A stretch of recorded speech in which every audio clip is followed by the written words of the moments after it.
And good evening, everyone. Welcome to another exciting edition of the Saturday Night Wine Stream and another exciting adventure on Drink with Rick. I'm Rick, and tonight is the first episode of our second year, 2020. 2020. I don't know how we're supposed to say this. Maybe it's either way, I don't know. But it's 2020 or 2020, whichever way we go. That's what it is. And tonight we are going to drink, we're going to open up the Filus Reserve, or the Filus Reserve. Now, a couple ways of saying that, too. In fact, I thought it was Filus, or Filus. No, I thought it was Filus, and then I think, who was it, Molly or Trish at Winestore, where I purchased it originally, said it was Filus. And I thought, okay, well, I'll call it Filus, so I was going to Filus, and then I don't know. Some people call it Filus. Some people call it Filus. It could be Phyllis. For all I know. I don't know. But anyway, we're going to find out if it's any good. Now, this is the Reserve. This is a Malbec from Mendoza, Argentina. And as you know, we tried a Malbec last week, and I rather enjoyed it. I thought it was a pretty decent Malbec. We're going to try another one tonight for the first show for 2020. First of all, let me check the chat here. See who's in the chat. My wonderful wife, Chi, is in the chat. Hi, Chi. How you doing? And hopefully we'll have more folks joining soon. I'm starting a little bit late tonight because I had a couple last-minute issues trying to get the stream up on the website using the Facebook stream. And maybe I should just go ahead and switch to doing the YouTube stream because it seems that YouTube doesn't give me the trouble that Facebook does when it comes to embedding streams. Now, of course, if you're joining me for the first time, this is a stream of consciousness kind of show. This is off the cuff. I do have some show notes here, but it's pretty much off the cuff, stream of consciousness. We're just sort of doing it as we go along. So I have a few things that I do talk about. We toast birthdays, we toast anniversaries, we toast national days. We do some toasting on the stream. We talk about other things, and I will go off on tangents. I'm not going to lie to you. We will go off on tangents from time to time, but that's part of the fun of the whole thing. Join me in the chat. I engage with you directly in the chat. We can talk about stuff in the chat. Tell me what you're drinking. Tell me what you'd like to be drinking. Tell me what you'd like to see me drinking. And we can all drink together on Drink with Rick. Of course, if you're watching for the first time or for the second year, you can watch us on our Facebook page. The Facebook page is Drink with Rick. You can watch me, if you're friends with me directly on Facebook, you can watch me from my site on my page at Rick Savoya. You can watch on YouTube live and on the YouTube stream, and also watch it later on YouTube at Drink with Rick. You can watch it on Twitch. If you're on Twitch, you can watch and join the chat on Twitch. In fact, I'm going to check YouTube now, see if anyone's in YouTube. No, we have someone watching, but no one actually engaging just yet.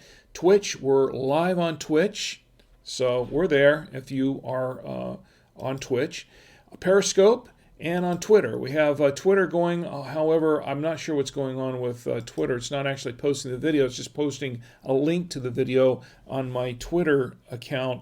That's at Drink with Rick, but that's the Twitter account there.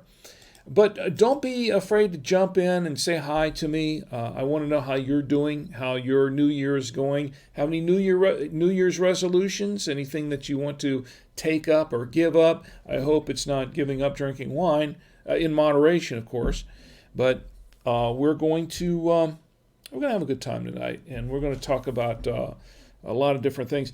Of course, you can hear the podcast later at drinkwithrick.com on the website. Go to drinkwithrick.com. Now, you can engage with me in the chat on here on Facebook and YouTube and Twitch, and on Twitter.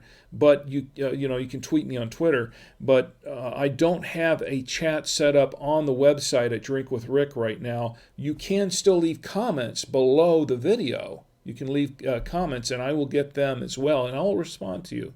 also. We have, let's see what we have going on here. Looks like everything's going good, going well. I am recording this for later so we can catch it later if you want to see it later. You can also contact me at rick@savoyamedia.com. That's rick@savoyamedia.com. If you have any suggestions or feedback, I want to hear it all. Have any comments, see what you like or don't like, what you like to see me talk about or drink. And if you want to send me any free samples, any samples of wine to drink, I will drink them and I'll give them a fair review. So, enough with the formalities here. Let's go ahead and get into the wine. And we have here, once again, we have a Filus, or Filus, however you want to call it. This is a Reserve, a 2017 Reserve. Now, one of our early streams last year, in our first year doing the wine stream, I opened up a Filus. It was a Filus Malbec, and it's back there somewhere behind me. It's still the empty bottle, that is. And we did try that, and I rather enjoyed it. I thought it was a pretty decent wine. But this is a Reserve, and this is a little bit different. So we're going to go ahead and try this and see if it's just as good as the last one or maybe any better. We'll see.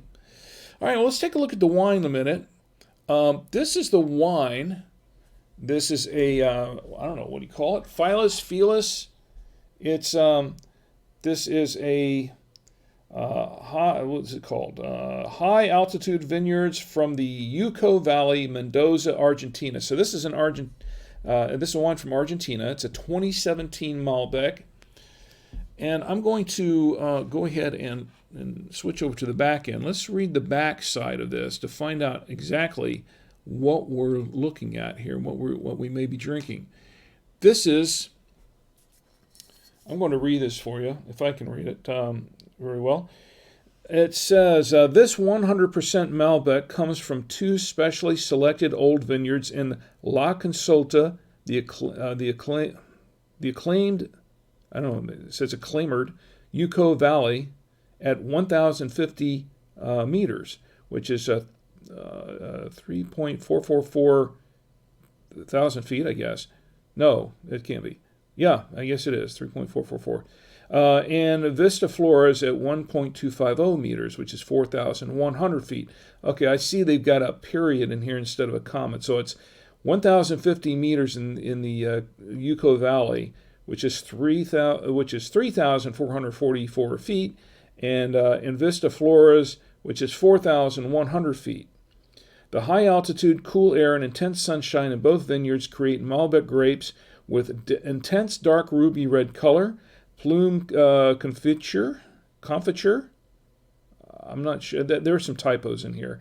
And raspberry flavors, smooth with fine-grained tannins and a long finish. A 12-month aging in French oak barrel contributed notes of chocolate and tobacco. We suggest decanting the wine. The eventual presence of sediments owes to the natural production process. This is produced and bottled by Filus Winery, S.A. Bodega, and this is a product of Argentina. You can read more about it at filuswine.com. That's FILUSWIN.com. And there is 13.9% alcohol by volume in this 750 milliliter bottle. Now, having said that, of course, as you well know, oftentimes there is a lot more, is a higher alcohol content than they usually print on here. This might be a little bit different though, because this is an Argentina wine. Also, according to what it said on the back, there may be some sediments in here. Now, if you notice in a lot of wines that you may find in the shopping, at the local supermarket, that sort of thing, a lot of local wines, you will find that there isn't much sediment, or maybe no sediment at all in a lot of those wines, and that's because they take a lot of that out. You filter a lot of it. Some of it doesn't happen at all over time because some of those wines are highly processed in a way. A lot of sulfites in the wine, and that raises the alcohol content. But because of that, the processing that goes into this wine, there isn't a whole lot of sediment in a lot of those. This is a naturally, according to them, this is a naturally fermented or naturally, produced wine. So that means there should be some sediment in there. They're expecting some. And there's nothing wrong with that. There's nothing wrong with it. As a matter of fact, if you see some sediment in the bottle of the wine, it's usually a pretty good indication that that wine was more naturally produced than some other wines you see. Nothing inherently wrong with sediment. Now, if you get a lot of cork floating around in the bottle when you open the bottle up, that might not be a good indicator. But the sediment, nothing wrong with that, really.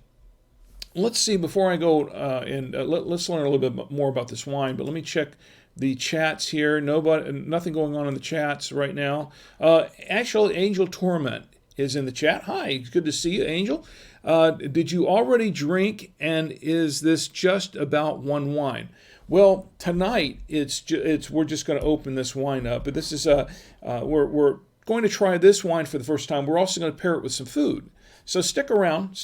And are you drinking something? Because if you are, just tell me what you're drinking, and if it's something that you can make a recommendation to me about, I wouldn't mind seeing if I can find it along and open it up and try it myself and review it. I give these wines a fair review, but I'm not just sipping a wine, spitting it out in a bucket. That's not what I'm doing. I'm actually drinking the wine, because I think to really be fair about the wine, you kind of have to get down into the bottle. And I don't drink the whole bottle of wine. I do believe in drinking responsibly, but I do drink down into the bottle a little bit to get a better assessment, a fair assessment of what the wine is really like down into the bottle.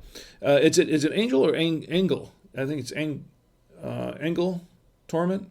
Angel Torment? I think it is. Anyway, I'm glad you're here. Stick around.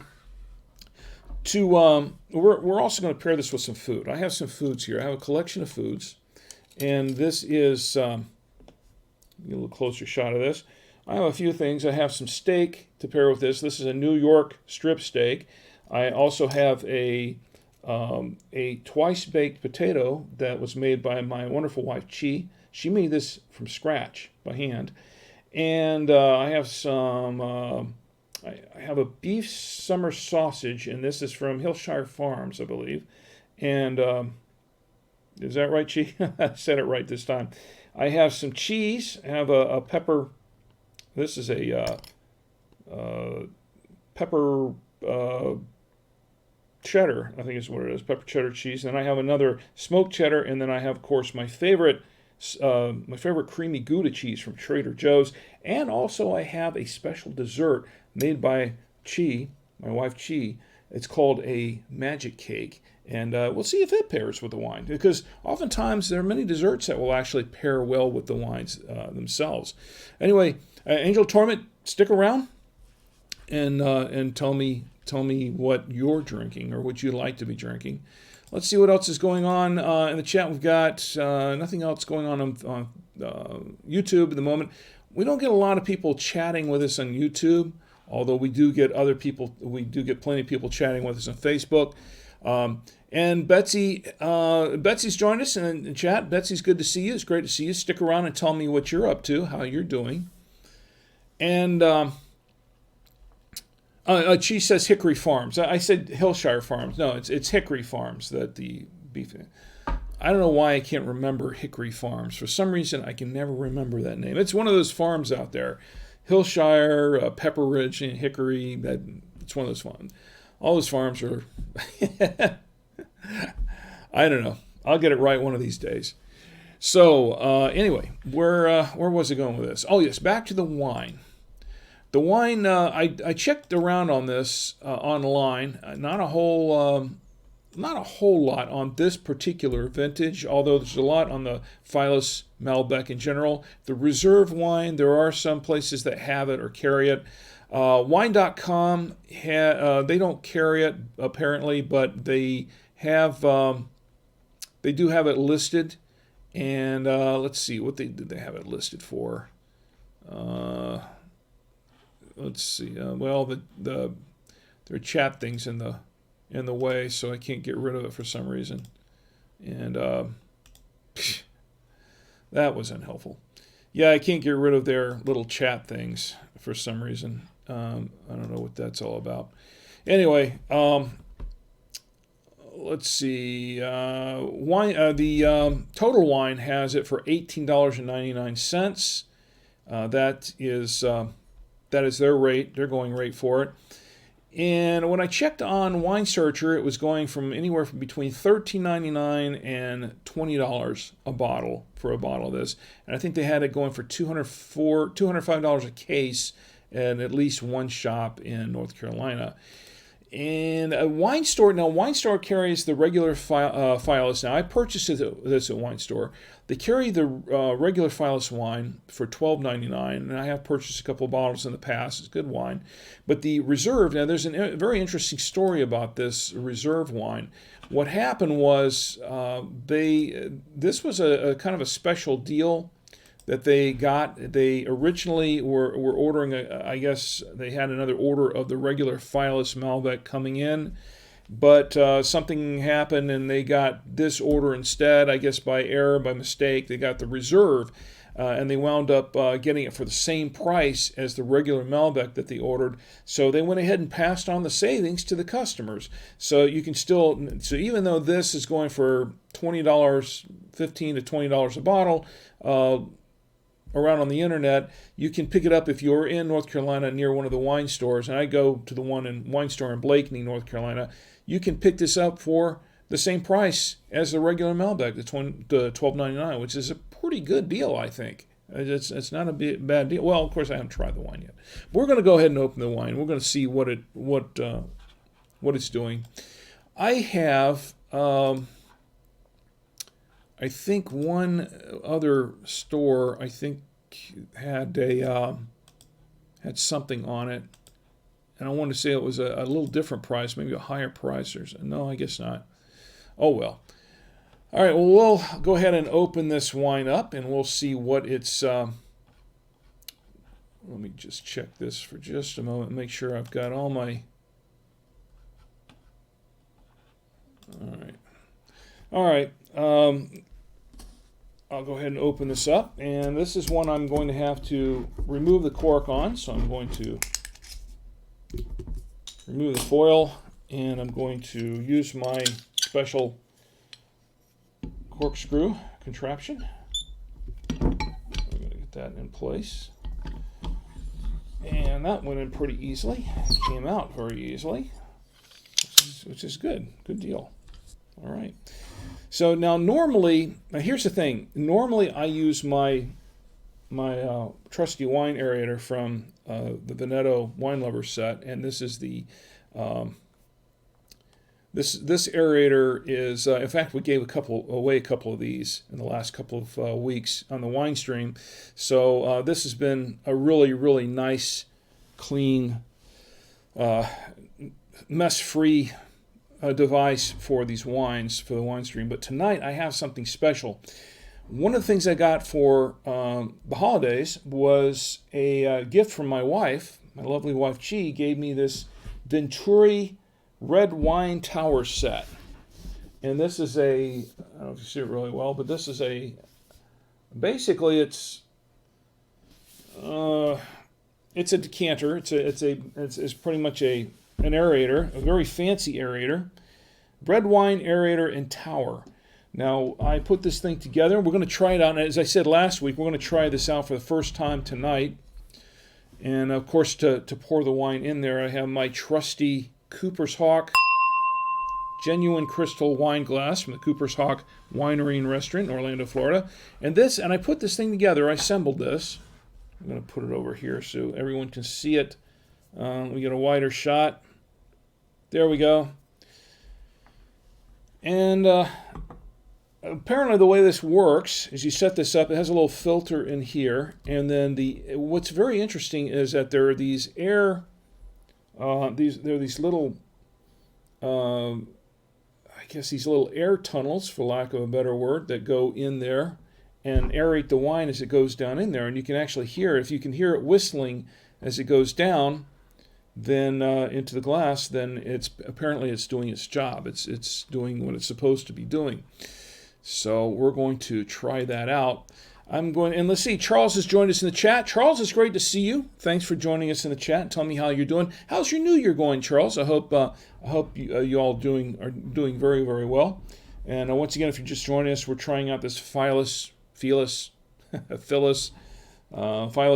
Malbec. This is the Reserve, not the one that we opened up last year, but the Reserve, 2017. I'm going to try this with, I'm going to have to move this keyboard over just a little bit. Okay, let's try it out, and hopefully I won't dump it on the keyboard. It's a little bit tricky. We're not going to do this every week, folks. I'm just setting up. I had to move the other microphone, the overhead mic, out of the way, so I'm just using this one. We're just so I can get this in the shot, but let me see how this works. Okay, so we're supposed to pour it in here. Pour it slowly. Whoop. And as you can see, you really have to be on the mark for this. Maybe I should just set it right here.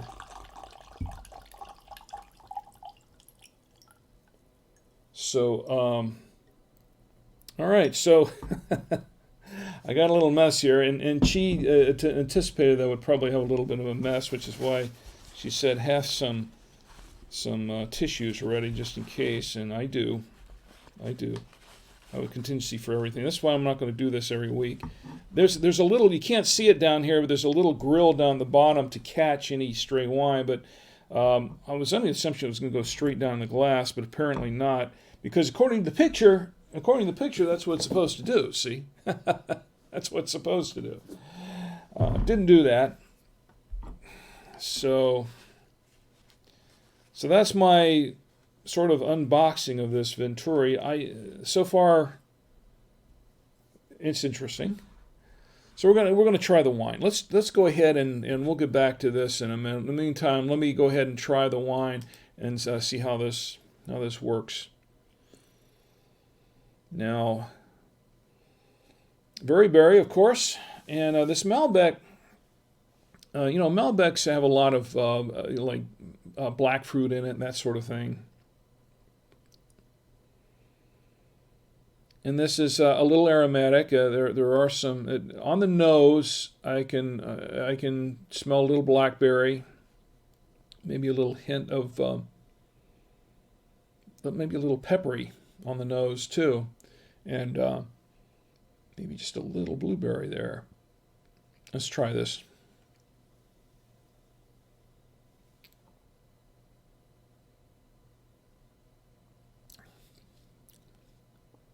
All right. It's a little bit of blueberry. It has a nice smooth finish to it, not a lot of tannins. It's a little tannic, not overpowering. Now some Malbecs are just not really tannic at all, but this one seems to be sort of mildly tannic. It's a medium-bodied wine. As you can tell, it has a medium body in it. And, I don't know if you can tell because it's in the lights. These lights make everything look really dark. Let's see, can you tell over there? No. Yeah, it does look kind of dark, but from here, it looks like a medium-bodied wine. And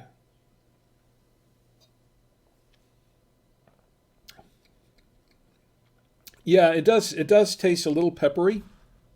A little black pepper, maybe. Some blackberry, some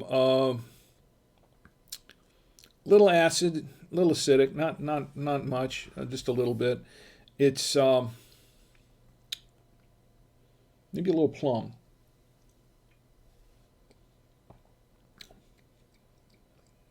And a little hit on the licorice. Now, I love licorice, and I haven't tasted licorice too many times in a wine. A lot of wines say, "Oh, yeah, there's licorice in this." Taste has sort of a licorice taste to it. But I've only found a few wines that I actually taste kind of have a licorice taste to it. Let me try a little bit more of this. So we're going to pour some more. Can you see this? I'm going to pour close to the glass here.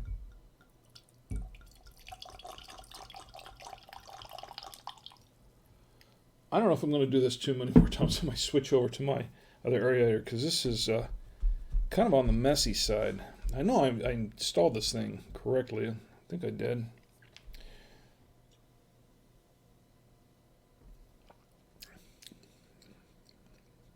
Yeah, but it's a little more peppery now than the first taste I had. It was a little more on the peppery side.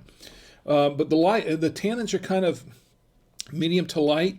Has a pretty smooth finish. It really goes down pretty well, which I'm not surprised because a lot of Malbecs are kind of on the smooth side.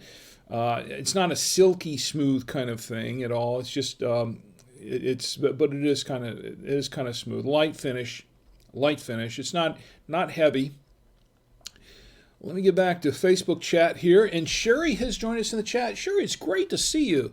I haven't seen her talk to you in a while. I hope you and the family are doing well, and you had a great holiday season and a great New Year.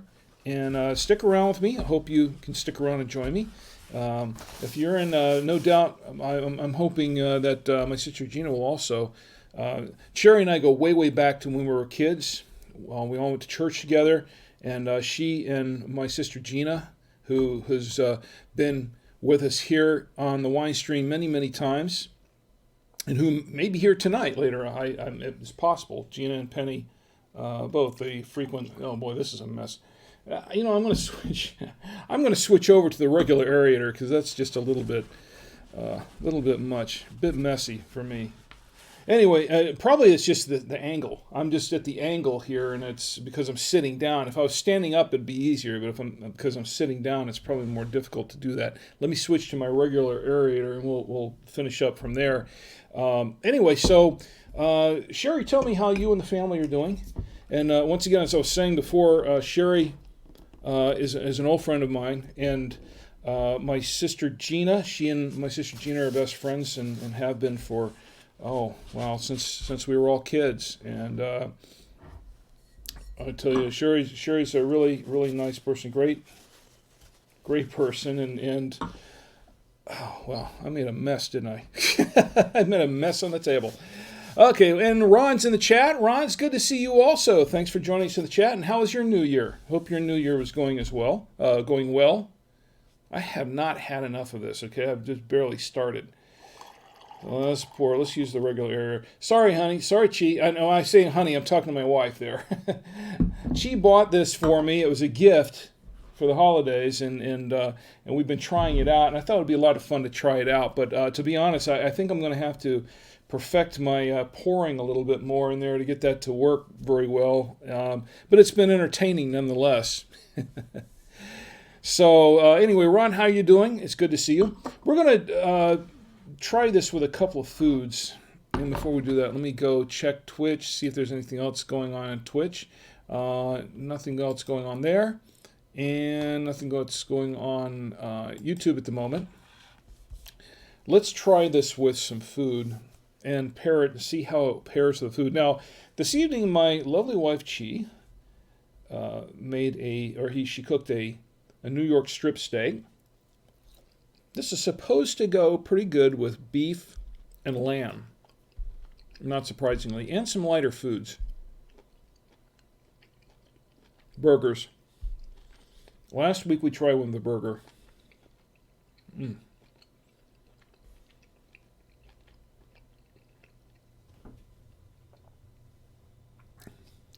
It works pretty well. Brings out a little bit of smokiness in this. I'll try one more piece. See how that works. Of the steak. New York strip. I think this will go okay with the New York strip. I think if you grill it first, as opposed to broil it, I think it probably works better.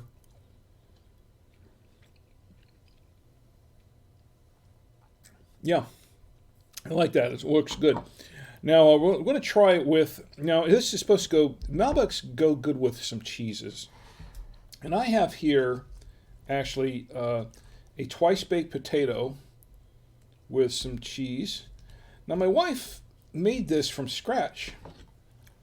She made this from scratch, this twice-baked potato with cheese on top. She did this. She took the potatoes and did it by hand. It wasn't frozen or it wasn't purchased at a store I mean, the raw potatoes were, but you know where I'm going with that. Anyway, she made this herself. Let's see how this works.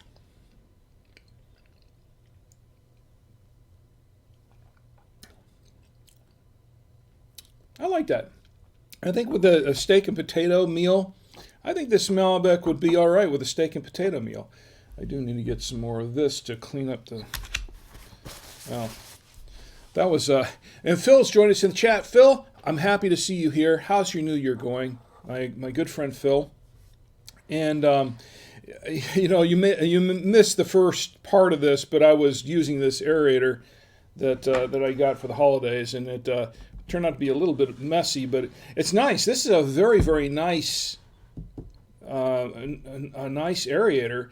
It's just I think from where I'm sitting, the way I'm sitting, I think you have to do that standing up.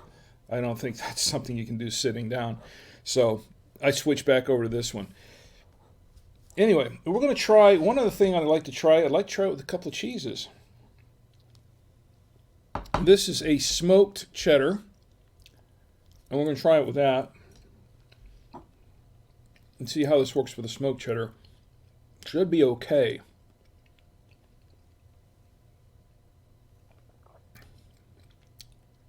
I like that. I like it with the smoked cheddar. Now, one thing that I did have last week was a pepper cheddar cheese that my wife purchased. And I didn't try it with the Malbec that we had last week because I didn't think that would go very well. I am going to take a chance and try it with this one. The pepper, it's a pepper cheese. It's pretty good, actually. I don't know. Very sharp.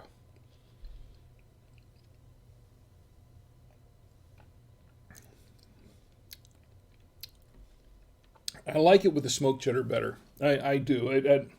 I don't know that I recommend it with the pepper cheddar. I like it with the smoked cheddar better. But we are going to try it with my favorite. This is with the Gouda. The creamy Gouda, purchased from Trader Joe's. And it is a favorite of mine. It's become a favorite. We tried it once on the wine stream here, and I liked it so much with the wine that I was pairing it with. I tried it with a few more wines. Worked really well with those.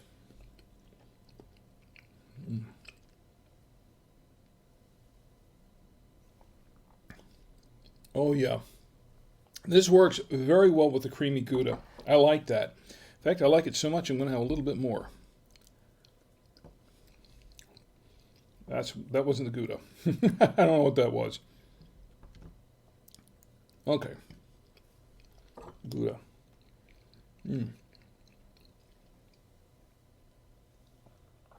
Yeah. Oh yeah, I like that very much. One other thing I have here, another meat that may or may not work very well with this wine, is this beef summer sausage. And this is from, it's not Pepperidge Farm, it's not Hillshire Farms, it's, what is it again? Hickory Farms. Okay. Hickory Farms. I'll get the right farm one of these days.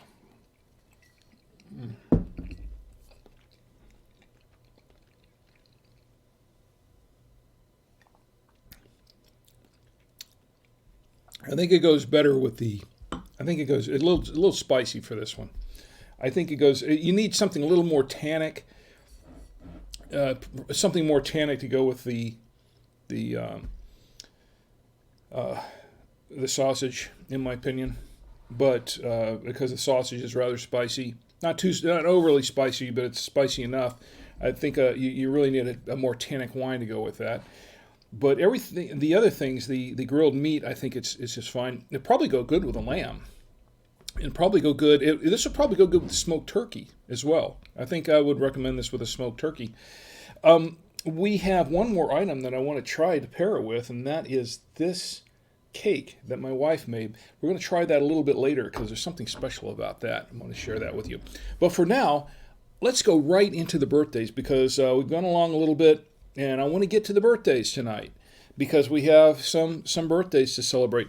First of all, I want to say happy birthday and toast a birthday to my good friend my good friend Ed, Ed Panis.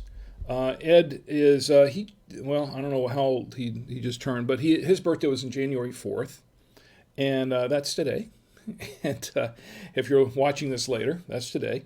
And so happy birthday to you, Ed. My good friend Ed, who I actually met at Podfest in Orlando a couple of years ago, and he and his wife Shelley were just launching. As a matter of fact, they did it at Podfest. They officially launched their podcast, Selling Sarasota.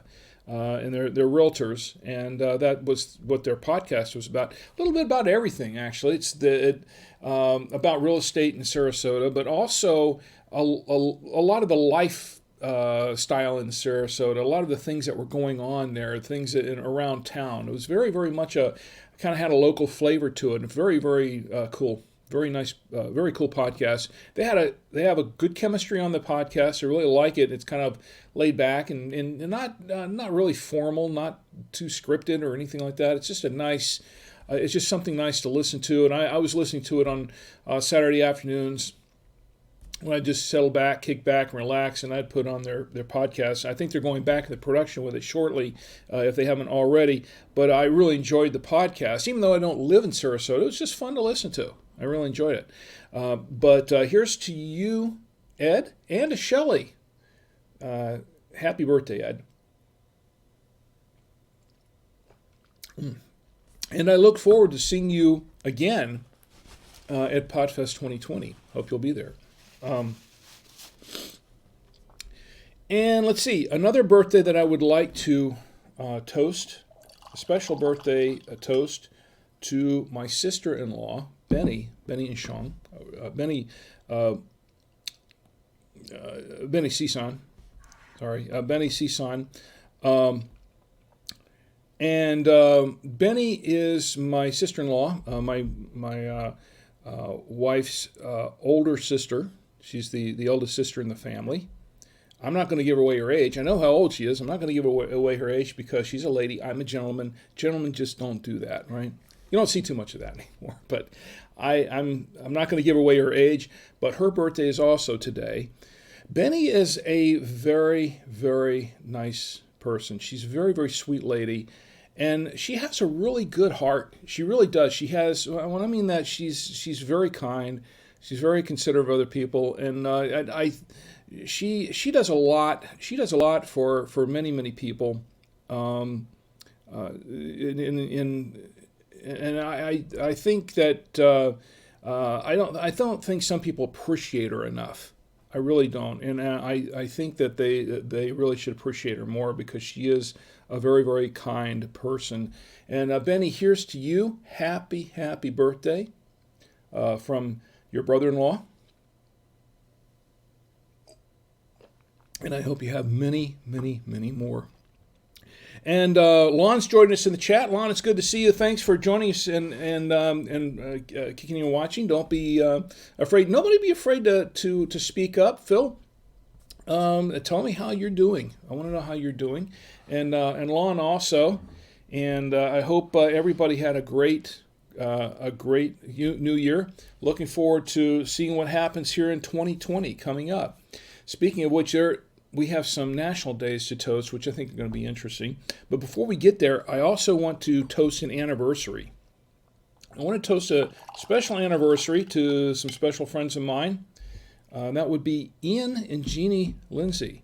Ian and Jeannie, a happy anniversary. 26. Now, the way he put it was 26 6 years. So I don't know if that means 26 years because he put the number 2 and 6 and then spelled it out SIX, years. So I don't know if that's 26 and 6 years, which would make it 32, or if it's just 26 years.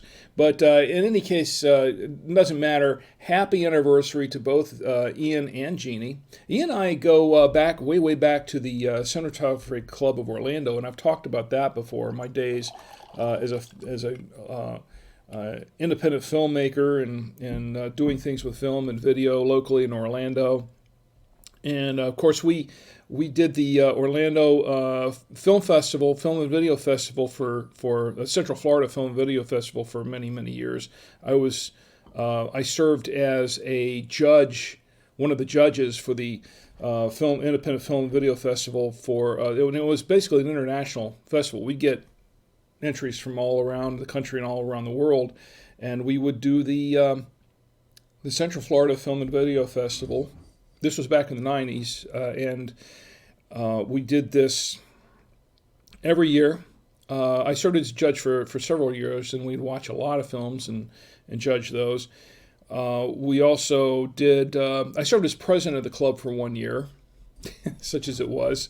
I did that for 1 year, a couple of years before, about a year or so before I met Chi. I did that. Anyway, Ian and Jeannie, happy anniversary. And I hope you have many, many, many more.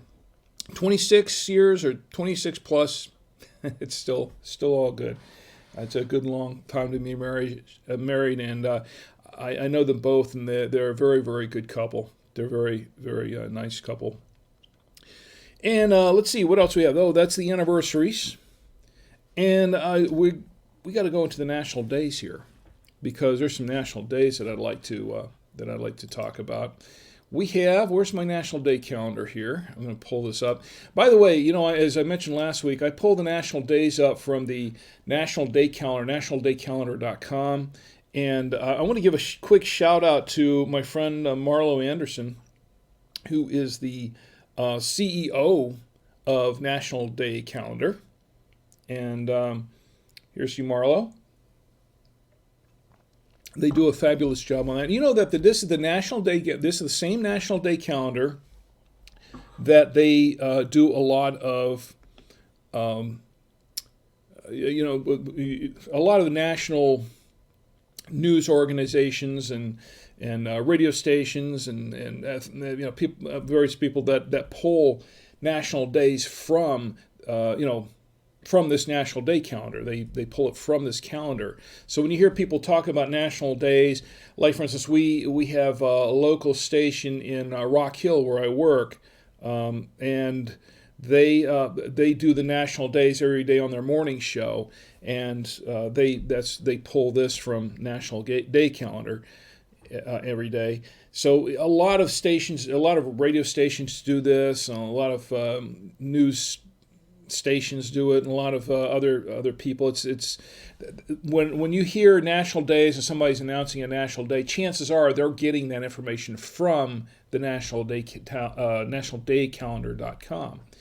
And looking over the national days, of course, January 1st was National Hangover Day. Who loves a hangover, right? And a National Bloody Mary Day, and of course New Year's Day, National Buffet Day, National Cream Puff Day, and National Buffet Day and National Cream Puff Day are on the 2nd.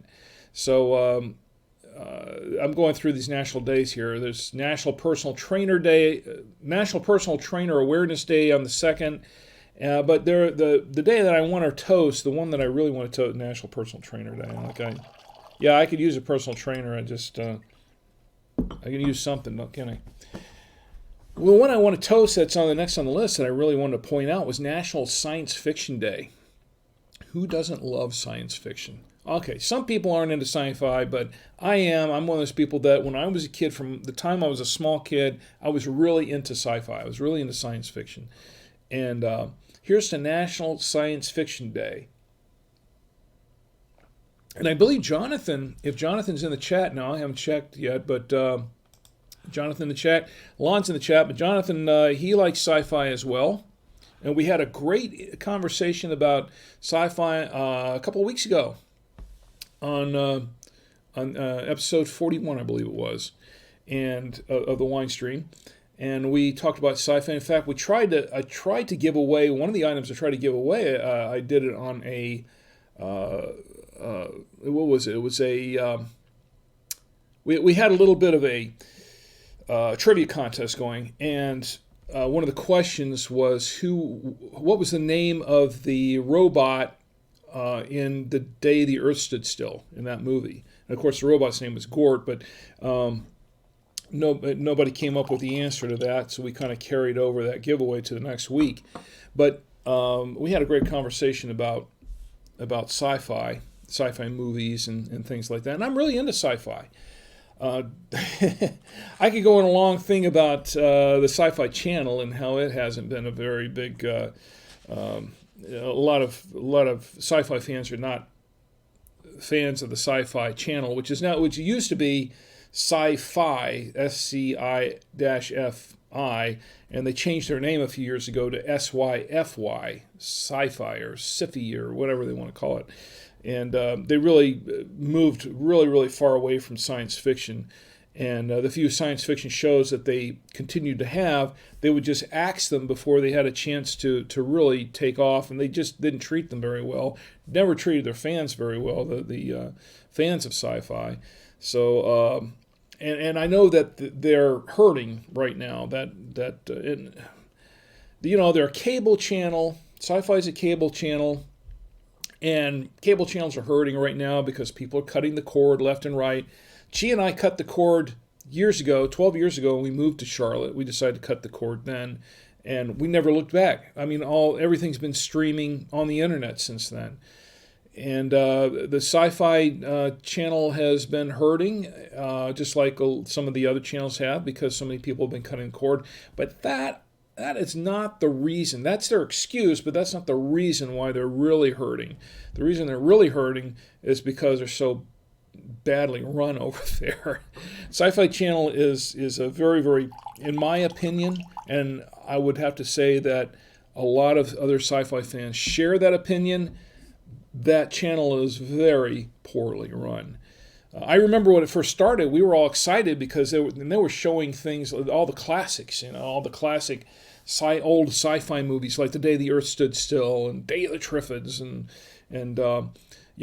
that sort of thing, and old episodes of not just reruns of Star Trek, of course, but old episodes of Lost in Space and Voyage to the Bottom of the Sea and all the classic Irwin Allen sci-fi stuff, Time Tunnel and things like that.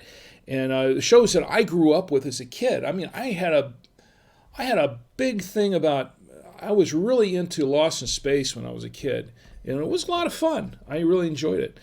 But over the years, the Sci-Fi Network got away from a lot of that, and they started doing their own programming, which in the beginning was pretty good. I mean, they had some classic, what are now classic shows like the Stargate series and the various offshoots of the Stargate series and stuff like Farscape, which I really got into Farscape. It was a lot of fun watching that show. Eureka, and Warehouse 13, and my whole family we finished binge watching Eureka and Warehouse 13 last few years, and we really enjoyed those series.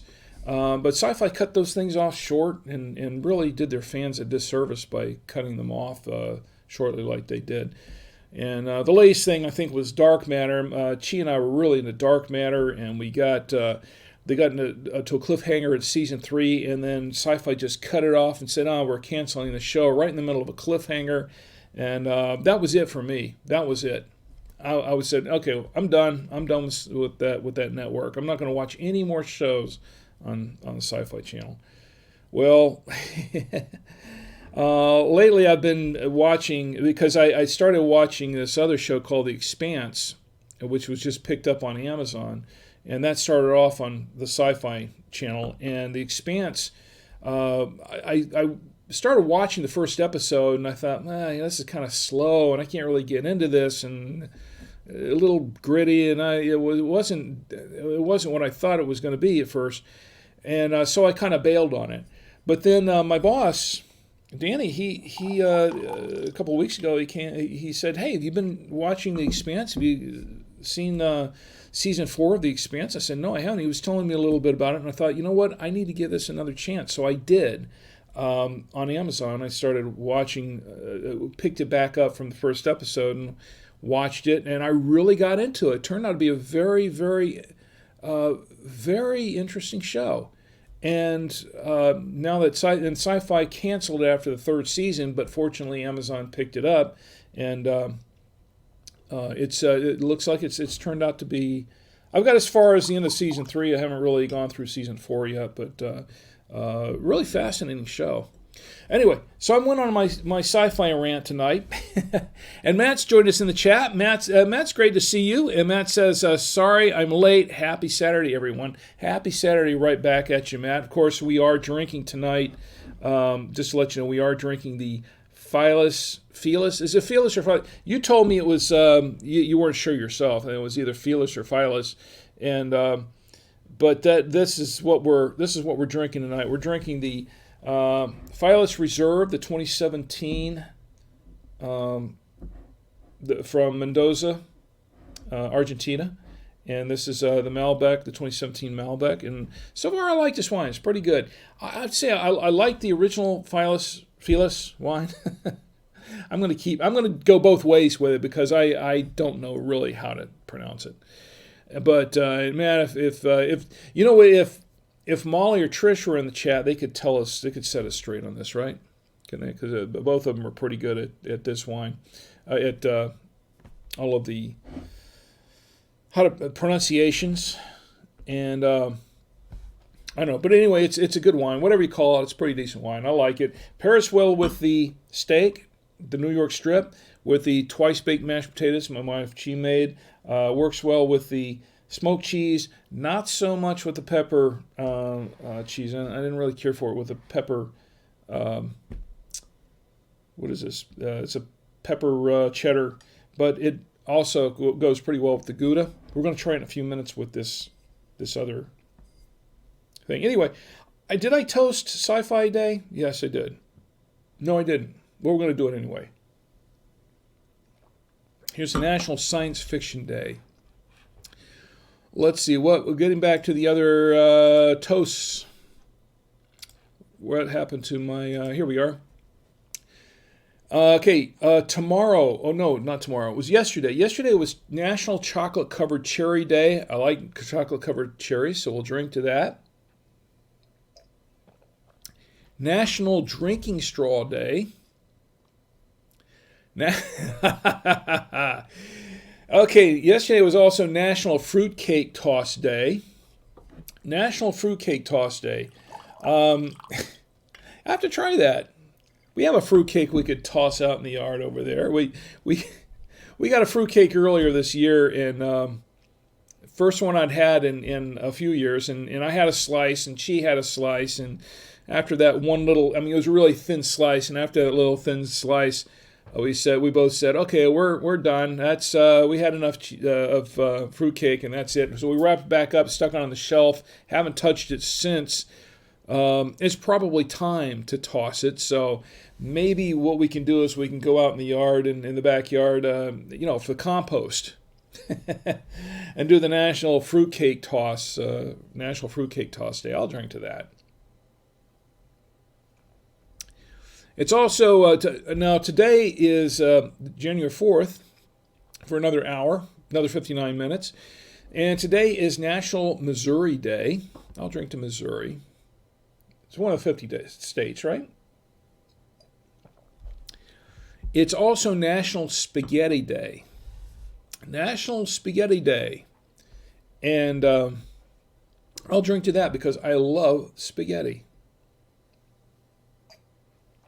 Now, having said that, Malbec, I would not necessarily pair Malbec with a spaghetti, unless it has a meat sauce. If it has a meat sauce or big meatballs in it or something, you probably try it. I would go more for the meatballs without the spaghetti, or maybe just meatballs and pasta without spaghetti sauce, without a red sauce.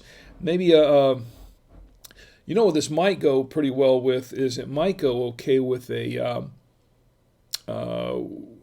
what did we have the other night? It was a fettuccine Alfredo. It might go okay with that. Some people would say, oh, you got to have a white wine with a fettuccine Alfredo. Not necessarily. White wine with a white sauce.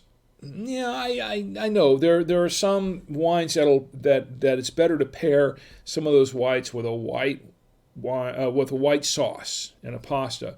But you can pair some red wines with a white sauce as well, and some of those will pair pretty well. I think this Malbec might work. This Malbec, it tastes pretty good with this Gouda. I think it might go It might go okay with a white sauce, like a fettuccine. It might be okay with that. I mean, everyone has their own taste. Everyone's taste different. I could be wrong. I don't have any fettuccine here to try it with, but it might be okay with that. Anyway, here's the National Spaghetti Day. And today is National Trivia Day. And we did our trivia a couple of weeks ago. I was going to do some trivia tonight, but I don't think we really have time for it. Maybe we can do some of that next week and then toast National Trivia Day again. But hey, I'm all for trivia. I tell you what, I watched too much TV when I was a kid. I watch too much TV now. But ask me things. Ask me some things about some other pop culture things. Some of them some things I know, some things I don't. But about television, when it comes to TV, old TV shows and TV and movies and stuff like that, yeah, I'm kind of a trivia hound in that respect. So maybe we should do a Stump Rick sometime here with the trivia. That might be a lot of fun, especially after I've had a half a bottle of a wine like this, and we'll see. It might be fun to do that. Do a Stump Rick with the TV and movie trivia. And while I'm drinking this, maybe we can make a drinking game out of it. And maybe I can give away a few prizes. By the way, speaking of which, the National Calendar Day, which I have been pulling information off of here, the 2020 calendar is now available. They have a wall calendar and a desktop calendar, and I think they're $15.95, $15.99, something like that. But they're on sale now at nationaldaycalendar.com. I have ordered a couple of these. They didn't arrive in time for tonight. I was hoping that I could give away a couple of them tonight on the wine stream, but they didn't arrive in time. So what we'll do is when they arrive, they should be arriving sometime early this week. And when they arrive, we'll have them ready for next week. So if you get in the chat and join me in the chat, and I'll give one away in the chat. How about that? That could be fun. And let's see, GMTTV is here on Twitch and says she's a keeper if she's growing her own spuds. You know what? She's not growing them per se, but she is preparing her own. My wife prepares her own dishes with potatoes, with spuds, and she really does a great job with it. She'll do her own fries. She'll do her own, and she sometimes fries in olive oil too. But she does a lot of different dishes with potatoes, and she does a great job with them. She's done some pretty creative things with potatoes in the past. She's a wonderful cook, as you can tell from here. She is a wonderful cook, and I'm a great eater. So, and in fact, there's a little story about that. But before I get to that, let's see. Sashimi Pizza says, "Are you in the wine industry?" No, I'm not. And by the way, it's great to see you in the chat, Shishimi Pizza and GMT TV, both of you on Twitch. Twitch has been a little bit quiet tonight, so I haven't been back and forth as much, but I'm definitely watching it. So I know you're there, and I apologize for not getting to you earlier because I went on some tangents. And that's what this is, a stream of consciousness show. But to answer your question, are you in the wine industry? No, I am not in the wine industry. I am not. If you go look at my bio at drinkwithrick.com, I pretty much say in the bio exactly what I'm doing. I am an everyman that likes to drink wine. I am not a sommelier. I'm not an expert, but I do know what I like, and I know what I don't like, and I know what I like to drink. I'm just an everyman just like everyone else. 99% of everybody out there pretty much that drinks wine are not wine professionals. They're just people that drink wine. They're consumers of wine. They're some people that love wine. And over the years, they develop a taste for certain types of wine. They know what they like to drink and what they think is good for their taste. And there's nothing wrong with that. Absolutely nothing wrong with that. But what I try to do here, and basically this is just for fun, but what I try to do here is I throw in a little educational stuff about wine from time to time. But this is really more about getting together, enjoying the wine together, enjoying the wine experience together. Because wine is not like any other drink. It's not like, there are craft beers and things, and I love beer too, but wine is a little bit different because there is something very, very special about wine that here's a grape, something made of a grape, that where it's grown, the way it's fermented, the way it's prepared for to be bottled and stored and consumed. Each wine has its own personality. Every wine is a little bit different, and it's an experience. When you open that bottle up, and you taste that wine, it is an experience. It isn't just you're not. This isn't just alcohol to drink. This isn't just. And if you're in there just to say, "Oh, I want to go out a bottle of wine and get toast hammered," that's not what this is for. It's not what wine is about. It's not just a food, but it is. I mean, you can pair it with food, and it is. In many countries, it's considered. Some countries, they don't have water that's suitable for drinking, so that's what they're drinking is this. But it's something more than that. It is it's an experience. And that's what we're doing here is we're experiencing the different wines. And we're one of the things about wine that I do like is something that brings people together. And that's what I hope to do, especially in this climate, in this very toxic climate around the world today. I think we need more things that bring people together. And if I can do that in some small way, then if I can help in some small way with that, then I think it's worth doing, and that's why we're doing this. And Sashimi Pizza says, "Are you on YouTube or something?" Yes, I am on YouTube. Drink with Rick. We have the chat is on Facebook, YouTube, Twitch, also Twitter. It's also on Periscope. You can catch it on my Twitter account at Drink with Rick. But YouTube, it's Drink with Rick, and you can join in the chat there. And as a matter of fact, I'm throw a mouse here. Checking YouTube. YouTube's usually quiet. Not too many people get in the chat. We have a couple of people get in the chat from time to time. Most of the action usually happens on Facebook, although I'm glad to see people into the chat and Twitch. You know, the thing about Twitch is that Twitch has been up until recently has been really more of a gaming platform for gamers.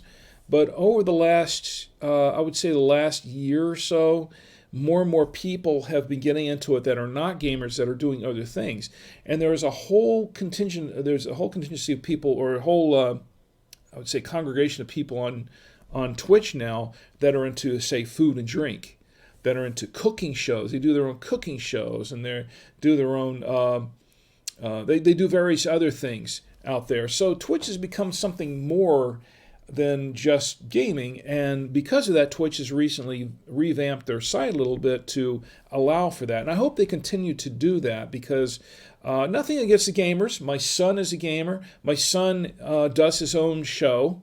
He has his own podcast, Cube Command. My son Tommy and his friend Nick, they do the Cube Command podcast, and they do some streaming. They do some on Twitch and YouTube. And they do a lot in gaming, and they also do a lot in pop culture and movies and things like that. But Twitch has evolved, and I think it's continuing to evolve, and I think that's a good thing for Twitch, and I think it's a good thing for everybody, because I think that's healthier than just being gaming centric only. I think it's good to have everybody in the mix, including Drink with Rick. Anyway, I think we pretty much did the national days out here. I wanted to cover a couple other things before we get to the end of the stream tonight. But I wanted to, oh yeah, I have a special gift. I want to mention that we had a New Year's Day party, and I got a special gift from Tom, my good friends Tom and Nancy Fenton, and I wanted to show this off to you, which I really liked. They gave me this gift. It's a monogrammed bottle stopper. It's a wine corker. It's a wine bottle stopper. I don't know if you can see this too well. With an S for Savoia. That's my last name. I'm Italian. I drink wine. That's what I do. It's in my blood. Literally, it's in my blood. About 13.5% of it is in my blood right now. But this is really, really nice. I wasn't expecting this at all, and I really appreciate that. So Tom, Nancy, if you're watching now, I want to say thank you very, very much. This very special gift, and I will use this with pride. I really appreciate it. And Ed's in the chat. Ed says, "Hey Rick, hey Ed. You know I toasted you earlier. You missed the toast. Ed. How could you? You missed the toast. But it's good to see you." And you know what I'll do, Ed? I'll toast you again. I'll toast you and Shelley. Anyway, happy birthday, Ed. Happy birthday, Ed. And may you have many, many, many more. And give my best to Shelley. And you're going to be at PodFest. You're going to be at PodFest 2020. I hope you will be. Ed says, sorry I missed it. You know what? You may have missed it live, but you can always catch it in the rewind. Go to drinkwithrick.com, watch it in the rewind, and you can see it there. But I'm glad you're here now. And so you're going to be at PodFest. I'm looking forward to seeing you and Shelley there if you're going to be there. And Ed says most likely. Well, I'm really hoping you're going to be there, because it wouldn't be PodFest would not be the same without you and Shelley there.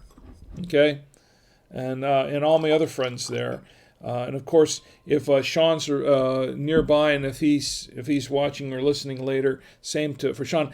I'm hoping that Sean will be there, and I'm pretty sure he will be, because I want him to sign my book. Yeah, Sean Yester-in-law, wrote a book this past year calling "Crushing Debt," and I've got it behind me right there somewhere, and. I want him to sign my book. So, anyway, Ed, I'm hoping you're going to be there, and it'll be good to catch up with you guys. Really, really looking forward to it. Sashimi Pizza says, "Are you lit?" Not exactly, not quite. I'm not even. I'm almost halfway through the bottle. I'll get a little bit farther down the bottom, but no, that's not the aim of the show. The aim of the show. This is not Drunk with Rick. This is Drink with Rick. There's a big difference.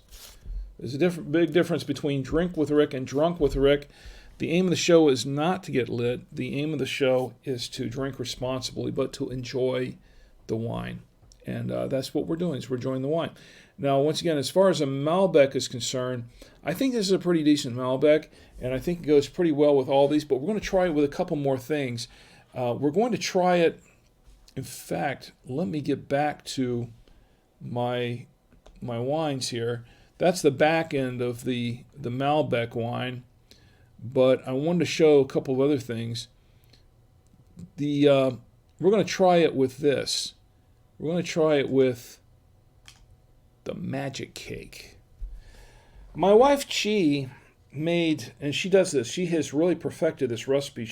I think she originally got the recipe somewhere else, but she originally got this recipe, I think, from a book somewhere or online or somewhere, but she perfected this, and she added her own twist to it and that sort of thing. So she has this Magic Cake, and I wanted to try this with the wine, because a lot of desserts go pretty well with a lot of different wines, and you can tell if it's a really good wine, if it goes well with it. Now, let me tell you something about this Magic Cake. Let's go back to that for just a moment. She made this one for the holidays. We had actually it was for the New Year's party. We had a New Year's party. We had some neighbors and friends over for New Year's, and she made this cake. And I think the bottom of the cake is I forgot what it is, like a pumpkin kind of thing. It's a very spicy cake. But the top half of this cake is actually flan. It is a flan. Now, my wife has her own recipe for flan. Now, being from the Philippines, she has a lot of, she's into a lot of different Filipino foods. But one of the things that she does is she makes her own flan, and she has her own special recipe for flan, and everybody loves her flan. My daughter Tia can't get enough of it. She's always getting the flan. As a matter of fact, when we have this cake, which no longer exists in this format, it's in various pieces now. But my daughter went in and cut a lot of the flan out of some of the cake because that she really likes the flan. But this is a beautiful cake. She does a fabulous job in presentation. I'm going to talk about presentation in a few minutes. I think that's something I wanted to cover before we end the stream tonight. But she does a fabulous job with this. Notice her presentation, okay? But it's an amazing cake. It's really, really good. I'm going to have a little piece of it now. We're going to see if it pairs with this wine. And, wow, I got to have another piece of this before we go any further. This is really, really good.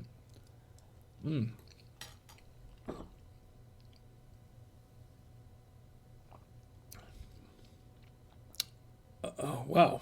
I'm going to try it again. Just the cake part. We'll just try the cake part. Let's see which part goes better.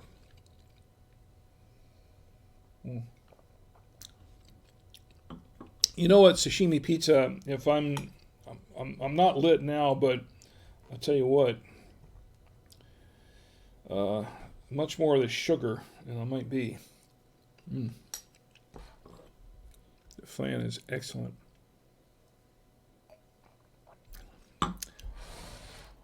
I love this. This is great. This pairs really well with her magic cake. And once again, her magic cake is just it's amazing. It's rich. It's not too rich. But, I mean, you can have a nice healthy slice, and it's not too rich, but it's really, really good. I really love this cake. And Ed says Sean is definitely going. I'm glad to hear that, Sean. I'm passing along if he's watching later. If you're watching later, Sean, I'm looking forward to seeing you there. I need you to sign my book, by the way. And Ed says yum. Yes, it is. This is really, really good cake. Magic cake. That's what this is called.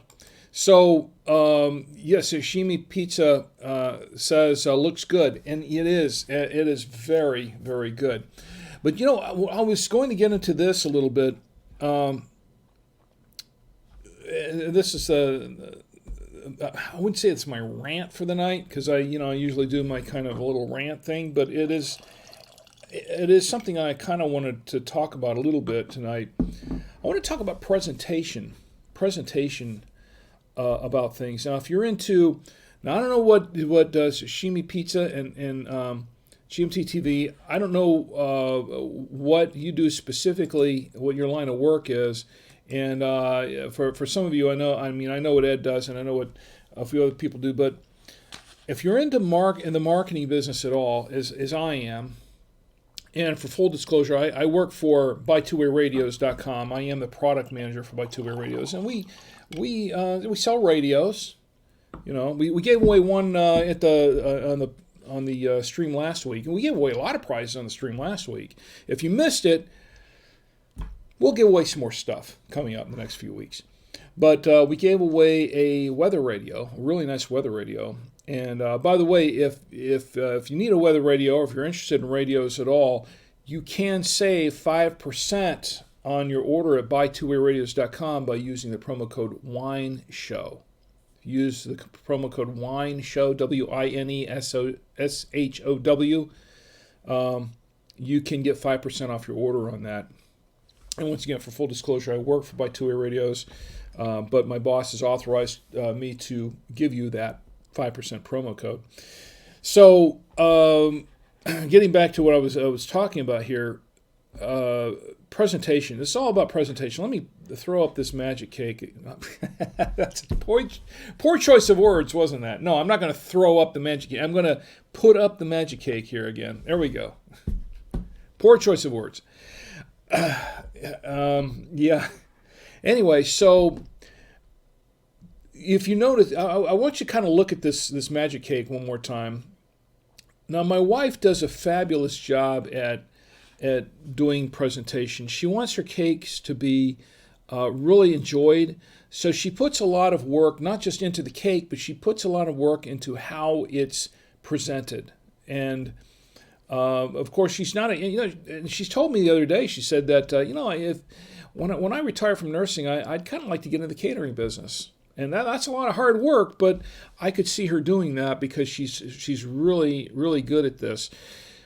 But I want to show you, like in the past, we did another. I know that we had another.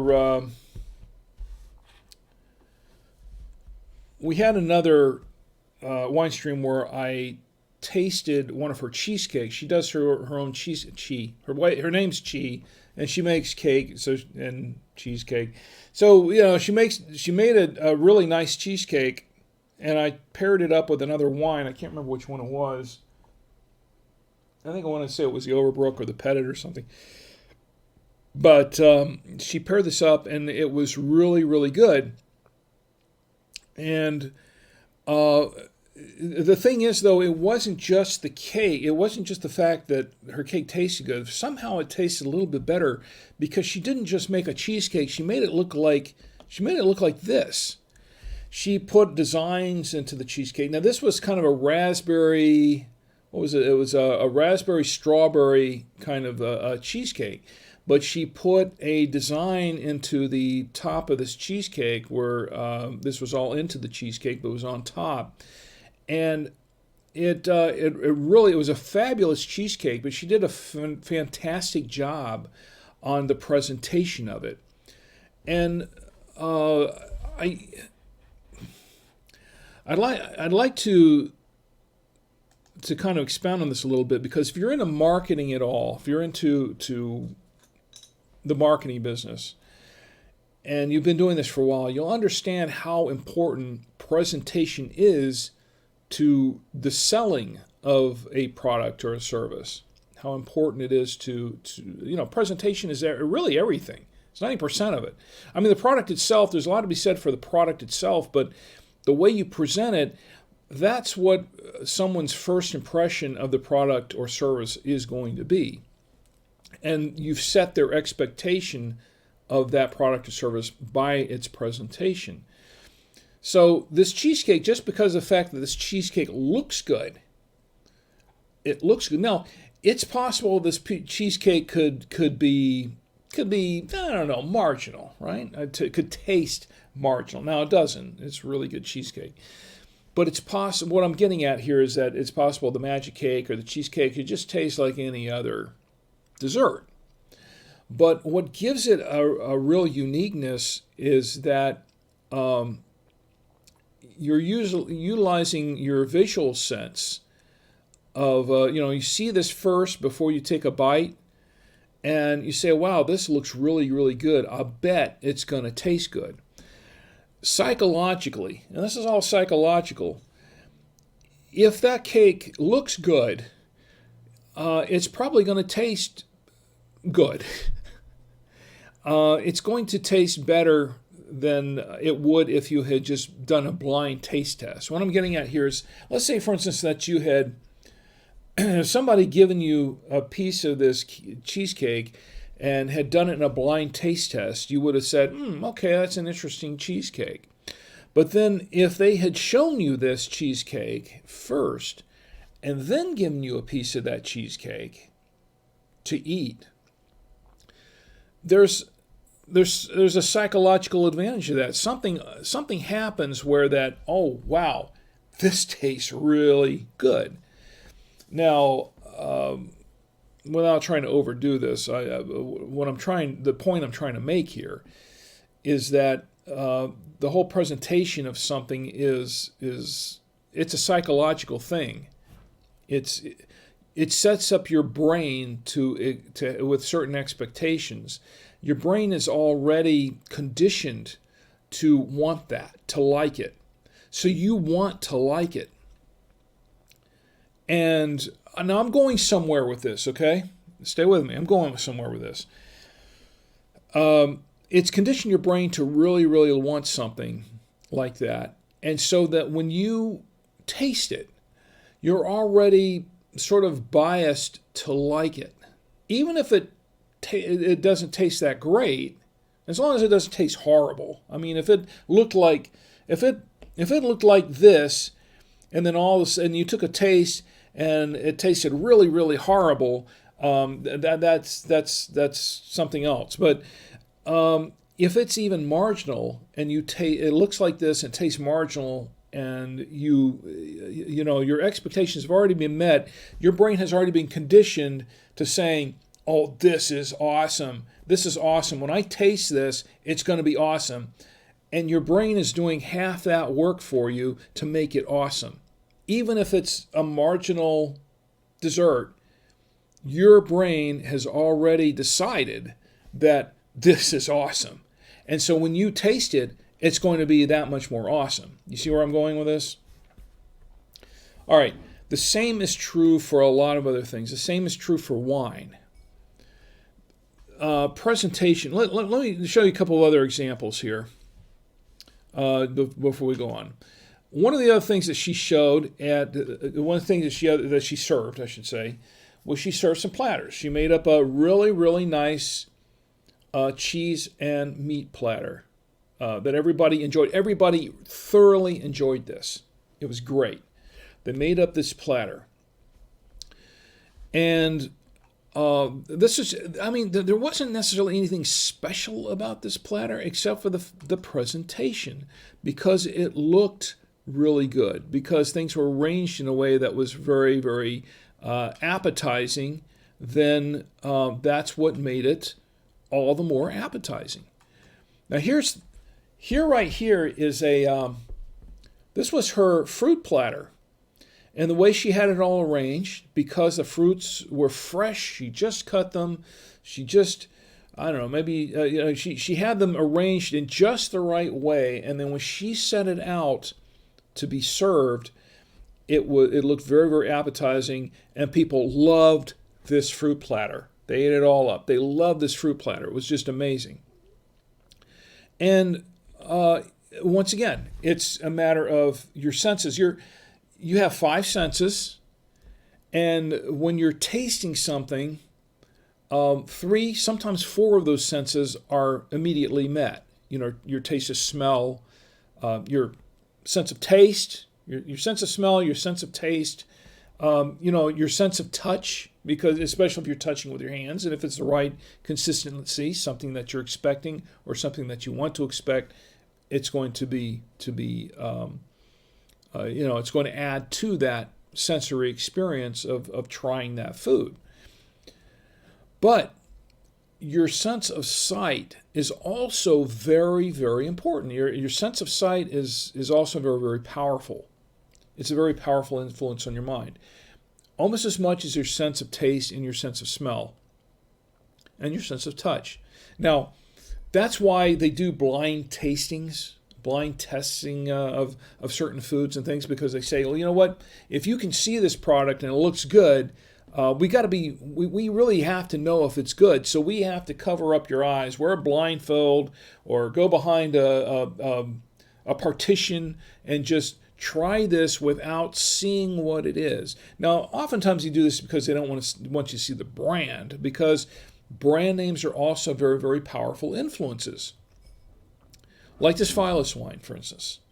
If you know the brand, Filus, if you know, say, the brands of some of these other wines here, Cooper and Thief, Jovino, some of these other ones back here, the Esquelada. The Esquelada, which is really nice, it has a nice label on it, so right away it's very, very enticing. But if you know the brand, or if it already looks favorable to you, then that's going to throw off the whole taste test, because what's going to happen is you're not going to be impartial to, say for instance, if they're trying to decide if this tastes better than that, you're not going to be impartial to it because you've already seen it. Okay? Well, the same is true of wine, once again. So, having said that, your vision, your sense of sight is a very, very powerful influencer on whether or not you'll like something. When you see it, you smell it, you've already made up your mind about how it's going to taste before you even taste it, about 90% of the time, right? So when you see desserts, like, or you see fruit platters, things like that, like this, right away it's going to say, that looks pretty good. And then when you taste it, it's going to taste good, whether or not it really tastes that good or not. Now, in fairness to my wife, her foods really taste good. She does a really fabulous job. She's a fabulous cook. But she's also very, very good at presentation. She knows how important presentation is to her cooking, and so she takes advantage of that. Okay, so here's where we're going with this with the wine, and let me show you one other thing. I'm going to show you a difference. Let's do a little comparison here. I have showed you this burger in the past, and if you were with me in the first, I don't like to use the word seasons, okay? If you were with me in year one, you're going to recognize from the very beginning in year one, you're going to recognize this burger shot, okay? This is the infamous burger. And why I call it the infamous burgers, because this is the famous burger shot that I use whenever I throw it up there. I put it up there. Oftentimes, if you see the burger shot. Now, the first time I put it up, I was putting it up to show you how nice this burger was. But a couple of things happened, a couple of technical difficulties I had. And one time I forgot my wine glass, and then I had to run downstairs and get it. So I didn't have anything else to do. So this was very early on in the first year. And I said, okay, let me have something to put on the screen to tide people over, to keep people interested while I was gone, while I was running downstairs to get my wine glass. And I put up this shot of this hamburger. And became sort of a joke. It's like, if from that point on, if I had a technical glitch or something like that, I would do the hamburger. I would put up the hamburger shot, okay? And that was, I would sit on that for a couple of minutes. Now, I did that for a couple of reasons. One, it was something to put up there real quick so I could, because I didn't want people to see me get up and walk away, take off all my headset and everything like that, and walk away and have an empty chair sitting here for 2 or 3 minutes while they figured out if I was coming back or not. The other reason I did it was because it was kind of a joke, but it was also something enticing. It was something like, you know what, here is something that is appetizing to look at and say, hey, you know what, that's a kind of a cool looking burger. I like that burger. Let me fill you in on something. I liked that burger too when it was there. I made short work of it. It's not there now. It was a really good burger. The best thing about this burger is it was a homemade burger. This was not a burger from Burger King. It was not from McDonald's. Obviously, it was not from McDonald's, because if you've been to McDonald's, you usually don't get your burger like that, okay? But even some of these gourmet burger places, like Five Guys or some, wherever it is, you're usually not going to get a burger that looks like that, and maybe one exception would be, say, I don't know. I can't think of anything right now. Let me put it this way. This burger was awesome, and it did taste awesome, and it looked awesome. It tasted awesome. We grilled this burger. She and I grilled this burger ourselves. It was a homemade burger, and she made all the fixings and the condiments for it and that sort of thing. The only thing we didn't make was the bun. That was a store-bought bun, but everything else was homemade, and that's what it was. Okay. So presentation, that's very, very important. Now the thing is, that burger is the type of thing. This kind of a shot is what you would see when you go into a burger place and you see it plastered on the walls. You see a photo of their burgers plastered on the walls, or you see them in the windows as you're walking by or driving by the burger place. You're going to see pictures of a burger that looks something like that, right? Yes, of course. But when you get into the burger place and you get your burger and you open it up, how often does it actually look like that? Seriously, when was the last time you actually walked into a Burger King or some other burger place and saw a burger on the picture of the burger and you said, I want that burger? And then you order that burger and then you go back to your table and you sit down, you open it up, and it looks exactly like, or maybe close to, what you saw on the poster. I would gather not too many times, right? Okay. So recently we took a trip to Smashburger. I'll tell you where I'm going with this. Recently we took a trip to Smashburger. Now, the first few times I went to Smashburger, few times, we have a Smashburger up here in in the plaza nearby our house up in Stonecrest in Charlotte. And originally, this was several years ago, the Smashburger had recently opened up at that point, and the burgers were just amazing.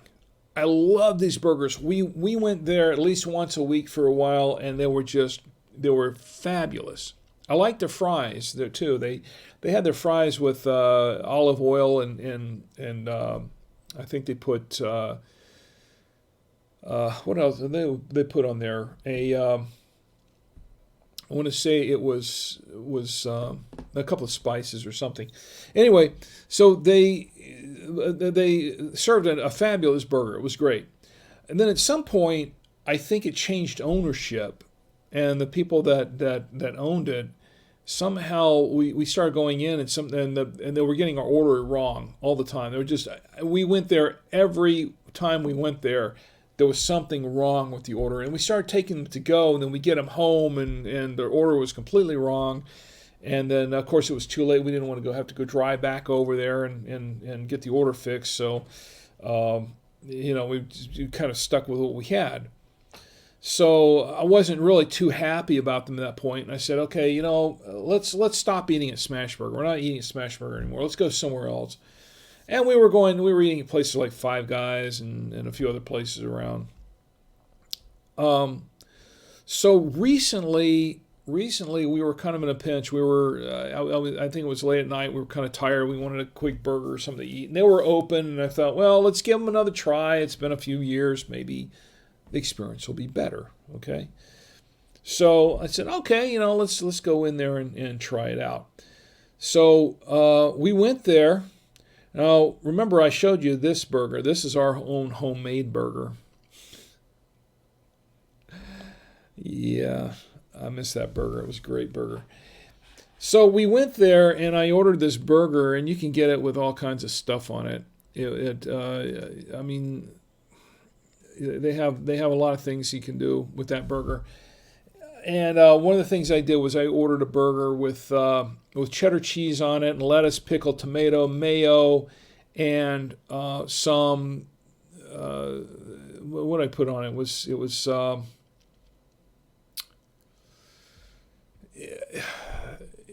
guacamole. So I ordered this. Yeah, I know, guacamole. Some people love hamburgers with guacamole. Steak and Shake had a guacamole burger, and it was actually pretty decent. Although I quit going to Steak and Shake because their health scores, their sanitation scores were not that high, so I quit going there. but they served it as smash burger, and I said, well, let me get one with guacamole on and all the other stuff, and that's just maybe hard. That's basically heartburn episode waiting to happen, right? But I that's what I wanted, so I ordered it. Well, I got it home, and we opened it up, and this is what I got. Yeah, I'll look at it closely. I have another shot that's a close up, but I didn't put it up here because I didn't want to make it worse. But this is exactly the way I got this burger. I got this burger just like that. I opened it up. It was actually not really completely. The wrapper wasn't completely on it. It wasn't really sealed up very well. So it didn't take me much to open it up. But when I opened it up, this is what I got. This is exactly the way they put it in there. They just slapped it in there. We didn't do anything to this bag, okay? They put it in there, and then they just tossed it in the bag. We took it home. We didn't do anything with the bag. We didn't jostle it. We didn't shake it around. We didn't do anything with it. We got it home very carefully, opened it up. It was already almost kind of partially open already. Open it up, and this is what I got. So I'm going to tell you right now. I mean, some people love smash burger. I'm not going to put them down or anything. I'm not here to bash them. Okay, the burgers taste good. I mean, this burger wasn't bad once I put it back together, and once it was a mess. It was a real mess, and I'll have to say I went through about, I don't know, a dozen or so napkins just trying to handle this thing. But by the time I got done with this burger, I was done with smash burger, and the burger, it didn't taste bad. It really didn't, but it was not that appetizing to look at, and it was not a lot of fun to eat. It really wasn't, because it was just such a mess. I think I had to finish eating this thing with a fork, is what I had to do, and I was not happy about it at all. It wasn't just me, though. The rest of the family got their burgers pretty much about the same way, although they didn't get theirs with guacamole. It was all kind of a mess. So I'm going to tell you something. Me personally, I'm not going back to smash burger for a while. I'm not going to be back there for a while. And it's not because the burgers taste bad. It's because this is a reflection on, this is the presentation. This is the presentation. So it's a reflection on their values, their core values of giving the customer the best experience possible for their food. This shows that the people who work for Smashburger apparently do not have the same, do not value their food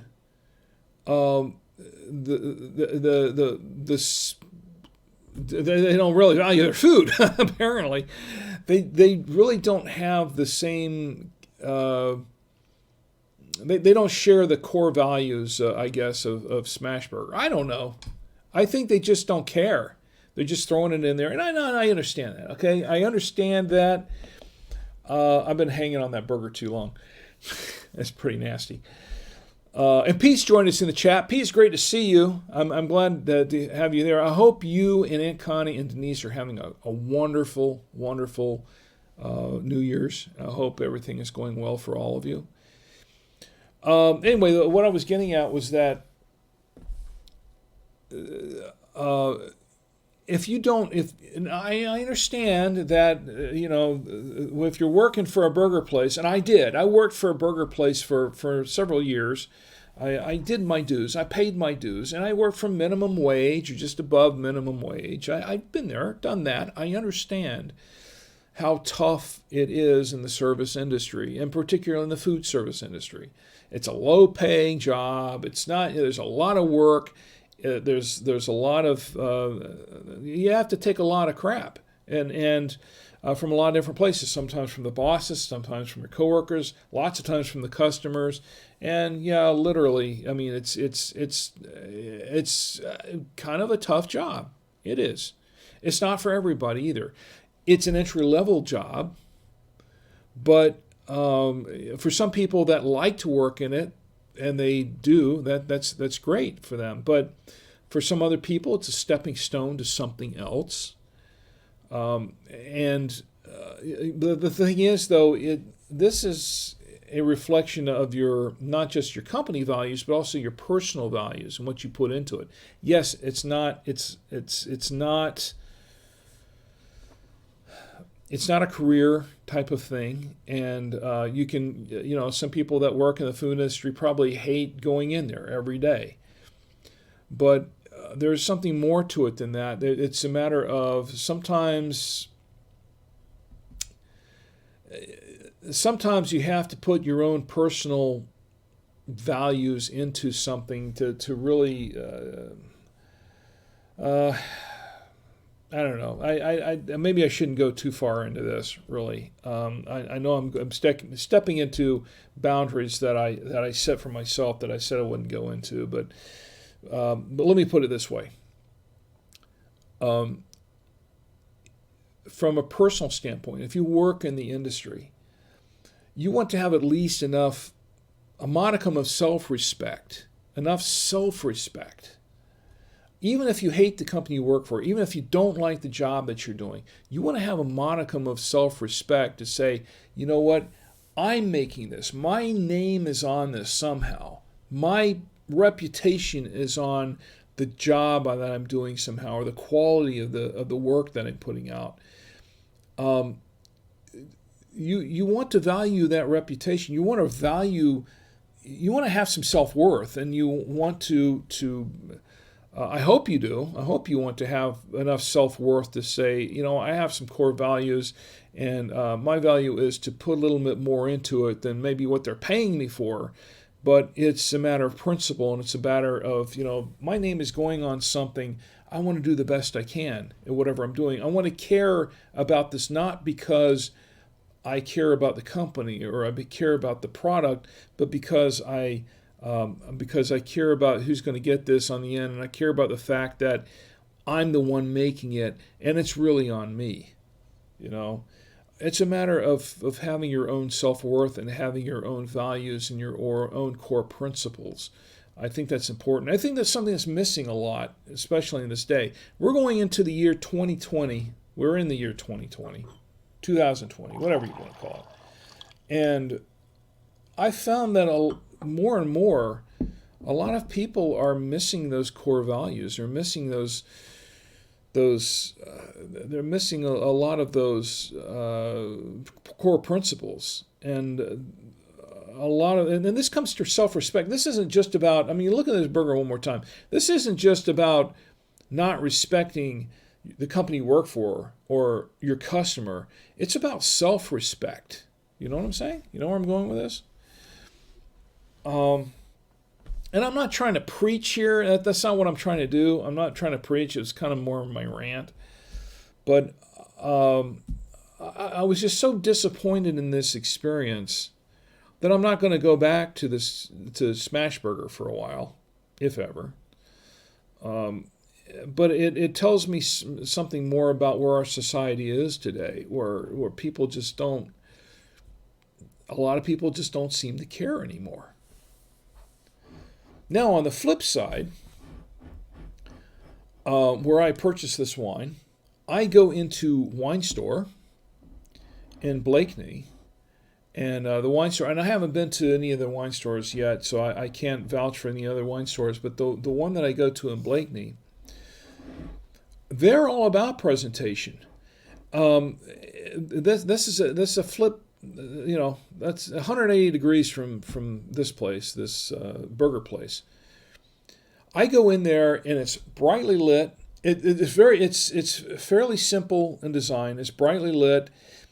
The wines are neatly organized. They're neatly set up. The people are very friendly. They greet you at the door, and and after the first time you're there, they know your name and they speak to you by name. It's not just hey there, hey you, how you doing? They remember your name and they greet you.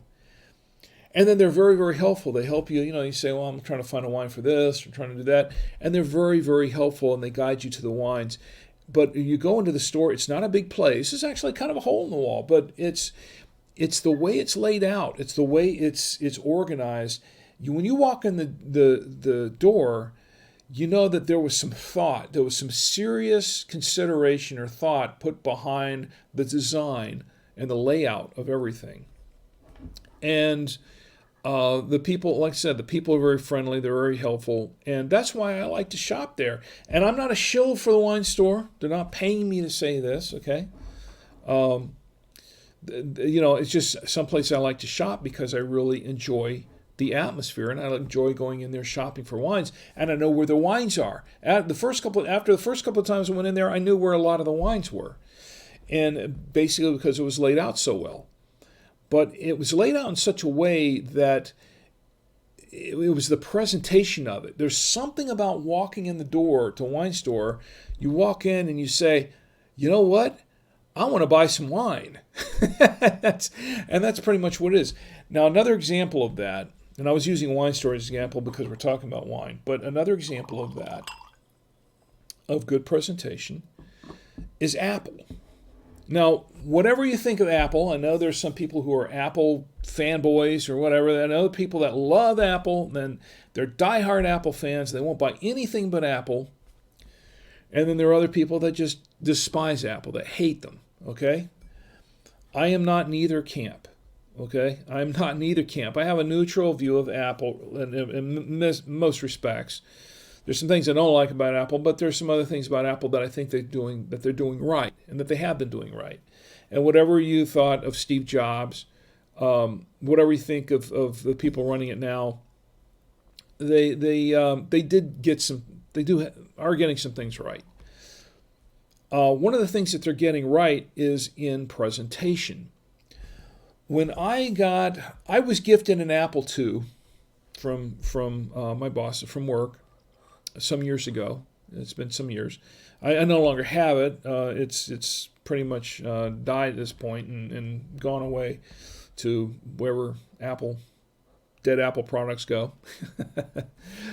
It served its purpose, but when I first got this Apple product, I got it in a box, and I still have this box down here. Let me go get it.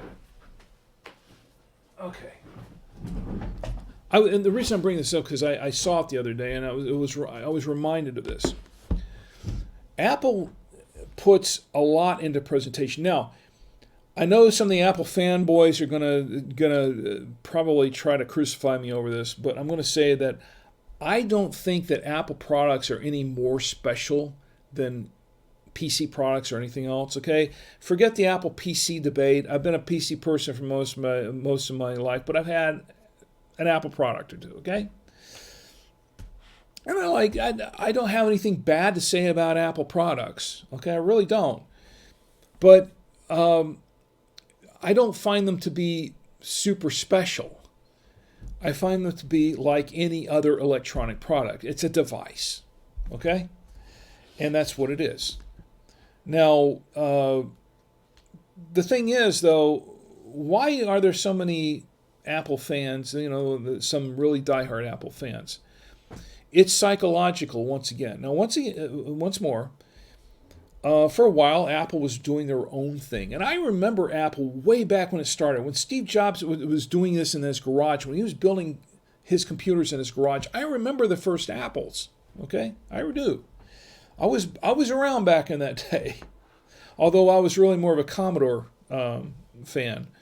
But I remember the Apple products. And a good friend of mine had one of the early Apples. And I got to see that and experience that a little bit. So I'm not unfamiliar with Apple products. But one thing that they did right, that they got right early on, that a lot of other companies did not get or were really not getting into, was the presentation of their product. And look, when I got my iPad, I got an iPad too. When I got my iPad, it came in a box. This box. This is the very box it came in. When you open the box, you're just not opening a box with a product in it. You are immersing yourself in an unboxing experience. The unboxing experience. And I know this can't, it's with the lights and everything, it's just not doing itself. But this was an unboxing experience. This is all that's left of this Apple this iPad 2 that I had. But this was an unboxing experience. Everything about this said that this is not just another product. This is something special. This is something unique. This is something you're not going to find anywhere else. This is something new. Okay? The experience. The unboxing experience. Dell got this to a great degree. Dell had, when I worked for Dell, a Gateway to a certain degree, they kind of got it, and they were saying, okay, here's the customer, the unboxing experience. You're opening this up, your first experience, because they understood that the first impression is what's going to be the lasting impression. And of course, they tell you that to you in interviews. You're going for a job interview, or if you're going to, you're writing up a resume or something. That's your first impression is going to be what people think of you. They've made a judgment on you right then and there. The first time they see you, the first time they read your resume, the first time they meet you. If you're going to network with people and you've got your elevator speech ready, your first impression, the first 10 seconds, that person that you're presenting to has you sized up. No matter what kind of a person you are, they have you sized up in their head because that's their first impression of you. That's how Apple built their empire, basically, on first impressions, on the experience, on the customer experience. And this is true of a lot of other things.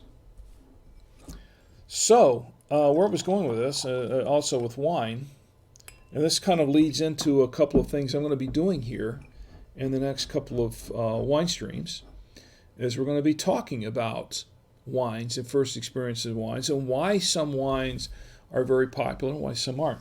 There's a wine that's very popular back here, Cooper and Thief. I did not like that wine. A lot of people love that wine. I didn't like it. Why is that? But well, because their first experience, it was a little bit different from my first experience. Some of it was taste, but some of it was the way it was presented to them and their first experience in the wine. We're going to talk about some of that stuff in the upcoming wine streams. But this is sort of a preamble to all that. But anyway, we're going along. It's time to kind of end the stream. I went kind of long on that, but that was something that I wanted to cover. Once again, we have been drinking, and I'll put it up here again if I can find it. We have been drinking the Filus Reserve 2017. This is a Malbec from Mendoza, Argentina. And this wine pairs well with, I think it pairs pretty well with the steak that I had, the New York strip. I think it pairs pretty well with the Gouda cheese and the twice-baked potatoes. Didn't care for it too much with the... I don't think it's really a good choice for really spicy meats, sausages, things like that. But I think it works well. It'd probably go good with a burger. I think it would go well with some grilled meats in general. I think it would go good with a lot of different cheeses, except for that really sharp pepper cheddar that I had. I didn't really care for it too much with that. But it's actually a pretty good wine. $12.99. Winestore has it for $12.99. I think it averages between $13.99 and $20 on the internet, across the internet, different wine shops across the net. I would say, yeah, this is actually a pretty decent wine. I liked it. I am going to cap it for now because this is the end of the wine stream, and we're at the halfway mark in the bottle, and I'm going to cut it off there. I may not even finish this glass, but I'll have a little bit more. I want to thank everyone for joining me tonight. This is the first episode of 2020, whatever you want to call it. And as this year progresses, we're going to make a few more changes. I'm hopefully I'm going to do a few more enhancements. I'd like to bring on a sponsor too at some point. I'm just giving you a heads up that at this point, I really don't have any sponsors per se, and the promotions I've been doing have been strictly of my own volition, and not because I'm being paid to do that. But I'm thinking, I'd like to get on a sponsor too, so we might throw in some of that. But if I do that, I want to make sure it's done tastefully, because I don't want to alienate anyone watching or anyone listening later on. I want to thank everyone for joining me tonight, all my friends, everyone who has joined me in the chat. I want to start out with Twitch tonight because we don't usually get a whole lot of people in the Twitch, but I want to say thanks to Angel Torment for dropping by and talking with me. GMT TV, Sashimi Pizza. I'm glad you could drop in and hang out with me and stay for a while. I appreciate your watching and listening and contributing in the chat. I want to thank everyone who joined me in the chat on Facebook. I don't think we had anybody here on YouTube tonight.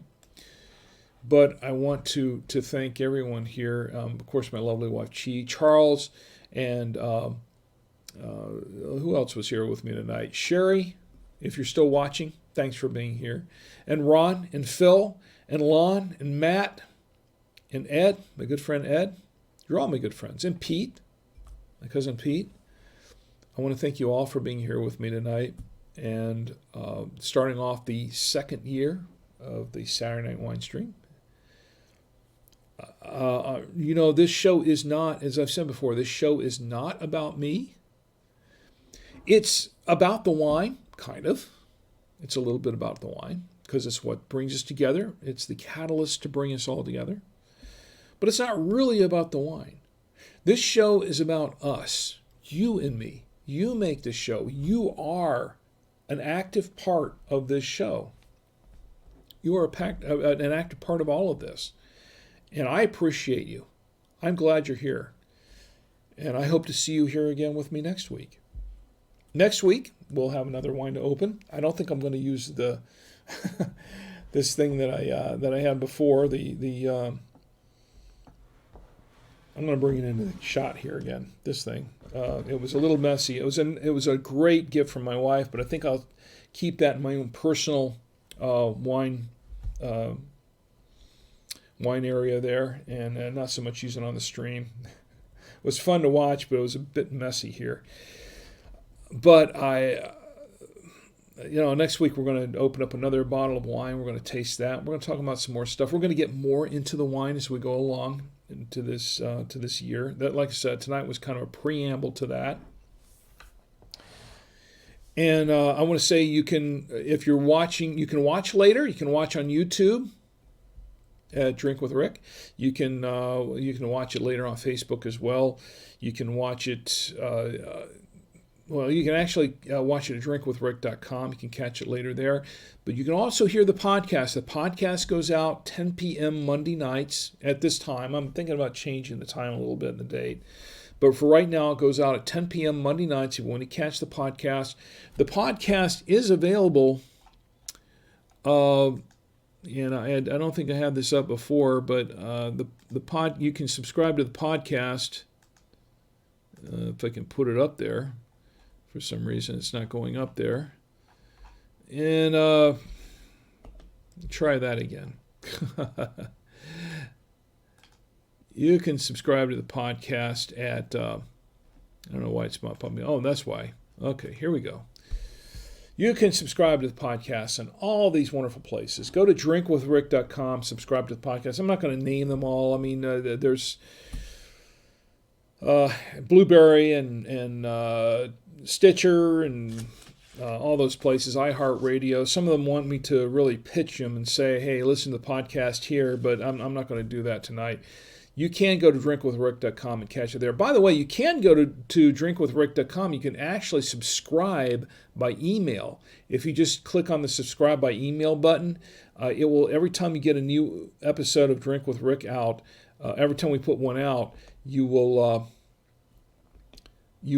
get a notification in your inbox, your email inbox, that a new episode is out, and you can listen to it there. You can listen to it on Alexa, Google Home, whatever. That's all there. Just say, hey, play the Drink with Rick podcast or play Drink with Rick podcast, and it should play. Let me know if it doesn't, because I need to get that fixed. Pete says, good night, Rick. Caught the end after the football game. Guess you can see why they called it Smash Burger. Yeah, it was actually really more like Mush Burger, but but thanks, Pete. Look, once again, I appreciate all of you being here with me tonight. Stick with me as we go through the next year, and we'll do a lot more fun things. In the meantime, have a great week. Have a safe week. Don't drink and drive. Don't text and drive. I want you to stay safe and have a great week. So you can come into the Saturday Night Wine Stream, visit us on the Saturday Night Wine Stream, and participate in the chat. And join us here next week for another edition of the Saturday Night Wine Stream, and we can all get together and drink with Rick. Good night.